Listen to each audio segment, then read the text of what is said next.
నమస్తే. సో రాష్ట్రంలో ఈరోజు సంచలన తీర్పు అమృత ప్రణయ్ వాళ్ళ కేసులో సంచలన తీర్పు ఇచ్చింది కోర్టు.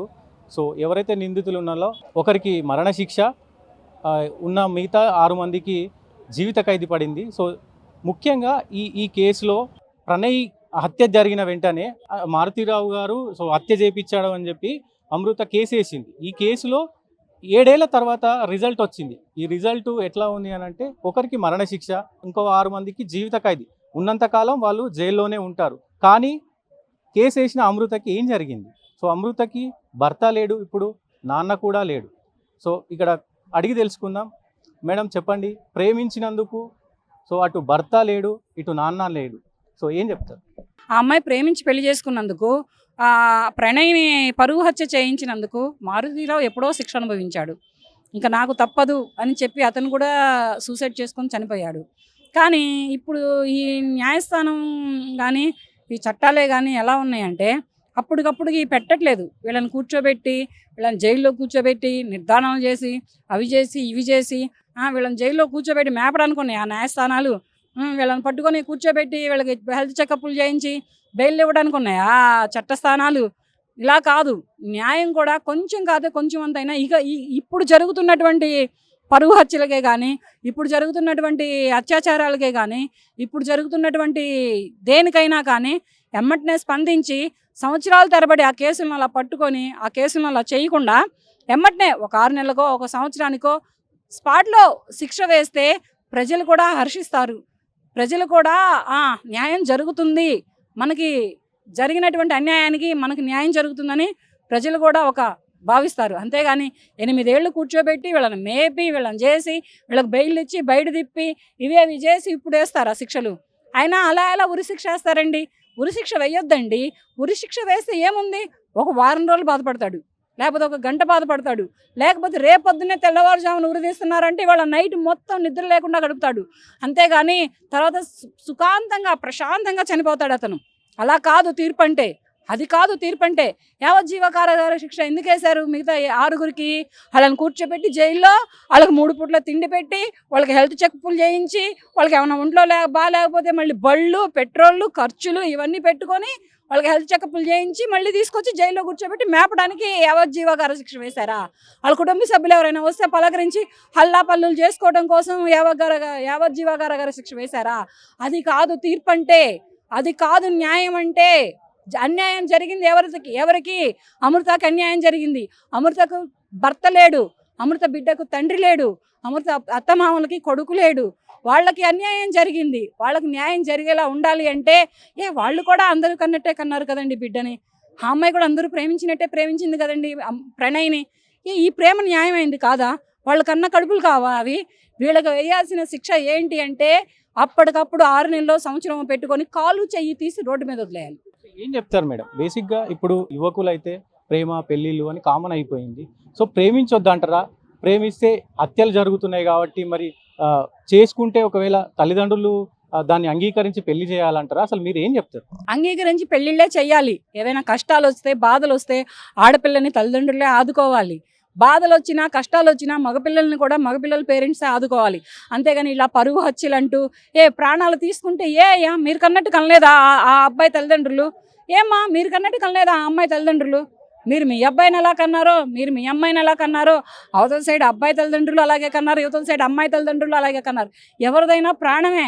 పరువు ఇవ్వకపోతే రేపు వస్తుంది వీళ్ళ ద్వారానే, ఈ ప్రేమించుకున్న ప్రేమికుల ద్వారానే. రేపటి రోజున మీరు ఇచ్చే లైఫ్ గురించి, మీరు చూపించే దారిని బట్టి వాళ్ళ పోయిన పరువు మీకు తీసుకొచ్చి పెడతారు. కానీ హత్యలు చేసి ప్రాణాలు తీసి ఇవాళ రోజున మీరు జైల్లో ఉండి అది అవమానం తట్టుకోలేక రేపటి రోజున నేను జైల్లో ఉండాల్సి వచ్చేదేమో భయానికి సూసైడ్లు చేసుకొని చచ్చిపోతే అవతల ఆ అమ్మాయి భర్తను కోల్పోతుంది, యువతల ఈ అబ్బాయి భార్యను కోల్పోతాడు. ఈ మధ్యలో పుట్టిన పిల్లలు ఏమైపోతారు? వాళ్ళని ఎందుకు అనాథలను చేస్తున్నారు? ఆ అమ్మాయి ఇప్పుడు ఇంకో పెళ్లి చేసుకుంటుందా? అమృత చేసుకోలేదు. చిన్న వయసు, చాలా చిన్న వయసు ఆ అమ్మాయిది. ఆ అమ్మాయి ప్రణయ్ని తలుచుకుంటూ ప్రణయ్ బిడ్డని పెంచుకుంటూ ప్రణయ్ తల్లిదండ్రులకు తోడు నీడగా ఉంటూ తన తల్లికి తోడు నీడగా ఉంటూ బ్రతకాల్సిందే కదా. ఏం పాపం చేసింది ఆ అమ్మాయి? ఆ పసివాడు ఏం అన్యాయం చేశాడు ఎవరికైనా? ఆ తల్లిదండ్రులు, ఆ ప్రణయ్ వాళ్ళ తల్లిదండ్రులు ఏం చేశారండి? ఒక బిడ్డను కంటమేనా పాపం? ఆ బిడ్డ ప్రాణాలు తీశారు కదా. అందుకనే ఈ హత్యలు చేయించిన వాళ్ళకి ఈ హత్యలకి సహకారం చేస్తున్న వాళ్ళకి యావజ్జీవాగార శిక్షలో లేకపోతే ఉరి శిక్షలో వేయడం కరెక్ట్ కాదు. కాళ్ళు చెయ్యి తీసి రోడ్డు మీద వదిలేయటమే కరెక్ట్. కానీ మీరు ప్రేమించి అంటే తల్లిదండ్రులు ఒప్పుకోవాలని మీరు చెప్తున్నారు. కానీ 20 సంవత్సరాలు 30 సంవత్సరాలు అల్లారు ముద్దుగా పెంచి ఎవరో లేపుకెళ్ళిపోతేనో పెళ్లి చేసుకుంటేనో సో ఎట్లా అంగీకరిస్తారు? నువ్వు నచ్చిన అబ్బాయికి ఇచ్చి చేసిన పెళ్ళే చేస్తావు కదా, అప్పుడు కూడా నీ నుంచి వెళ్ళిపోవాలి కదా. అమ్మాయి నీ ఇంట్లో ఏం తెచ్చుకొని పెట్టుకోవు కదా. ఆ అమ్మాయి నువ్వు ఇష్టపడి నువ్వు ఆచి తూచి సంబంధాలు చూసి చేసిన పెళ్లిలోనైనా చెయ్యాలి కదా. అబ్బాయి ఇంటికి వెళ్ళి అమ్మాయి కాపురం చేయాల్సిందే కదా. ఆ అబ్బాయి దగ్గర అమ్మాయి బతకాల్సిందే కదా. ప్రేమించిన అబ్బాయిని చేసుకుంటే తప్పే ఉంది. ఇంకా సంతోషంగా ఉంటుంది, ఇంకా సుఖంగా ఉంటుంది, ఇంకా ఆనందంగా బ్రతుకుతుంది. పిల్ల పాపలతోటి, అత్తమామలతోటి, అమ్మా నాన్నలతోటి అన్యోన్యంగా ఉంటుంది.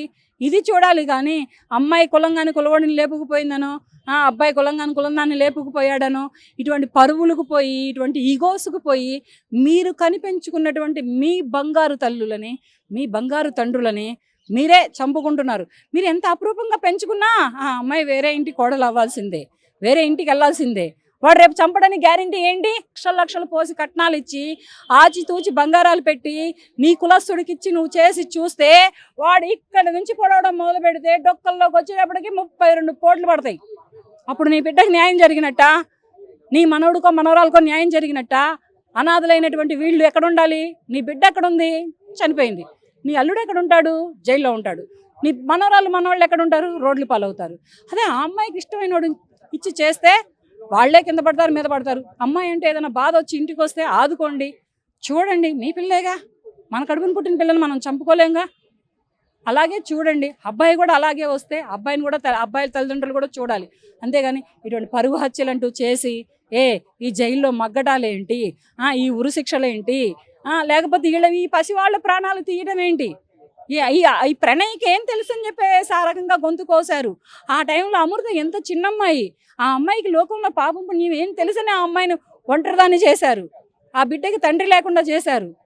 ఇది కాదా అన్యాయం? వాళ్ళకు కూతురుంది, ఆ బాబాయికి కూతురుంది. ఆ కూతురు అంటుంది ఇది అక్క చేసింది, అక్క ఇప్పుడు నాకు కూడా తండ్రి లేకుండా చేస్తున్నావు అక్క అని చెప్పేసి రోధిస్తా ఉంది. ఏం చెప్తారు? ఒక బిడ్డకి తండ్రి లేకుండా మీ నాన్న చేయలేదా? ఒక తల్లిదండ్రులకు కొడుకు లేకుండా మీ నాన్న చేయలేదా? మీ నాన్న ఒక అమృతకి భర్త లేకుండా చేయలేదా? ఇంతమందికి ఒక వ్యక్తిని దూరం చేస్తే నీకు తండ్రి లేకపోతే ఎంత బాధేస్తుందా?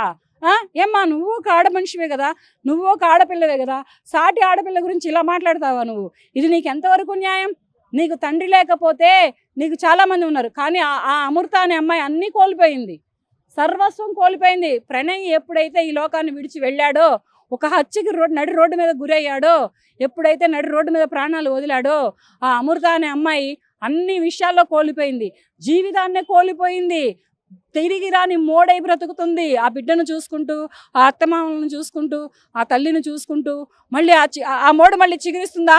నీకైనా ఇంకొక జీవితం ఉంటుంది. కానీ అమృతకు అటువంటి జీవితాలు ఏమీ ఉండవు. 8 ఏళ్ళు అవుతున్నా కానీ తను ఒంటరిగా బ్రతుకుతుందంటే ఆ అమ్మాయికి ఒక రకంగా వందనాలమ్మా, ఓ మహిళ నీకు వందనాలు. ఈ తీర్పుతో ప్రణయ్ ఆత్మకి శాంతి కలుగుతుందండి?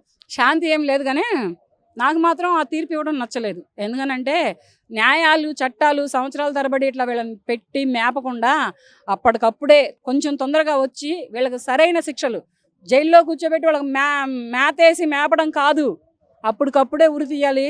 ఒక 6 నెలలకో సంవత్సరానికో, లేకపోతే అప్పటికప్పుడే కాలో చేయో తీసి రోడ్డు మీద వదిలేయాలి. ఇంతకు మించిన శిక్షలు ఏమీ ఉండవు.